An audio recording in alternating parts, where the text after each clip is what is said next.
Салом дӯстони азиз, чӣ хеле ки Дӯрӯбшо як шанси дига дошт боз бо баргаштан ба UFC.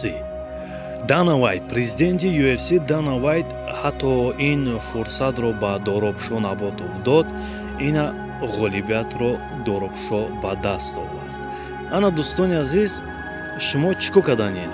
Танҳо бояд дастгирӣ кунем ки шитоби маҳорати комментариро зиёд кунем ки ҳамин боеци ҷумҳурии Тоҷикистон Дӯрӯбшо Наботов ба UFC боз баргардад. Хуб, чӣ гуфтани мненияи худтона дар комментария нависед.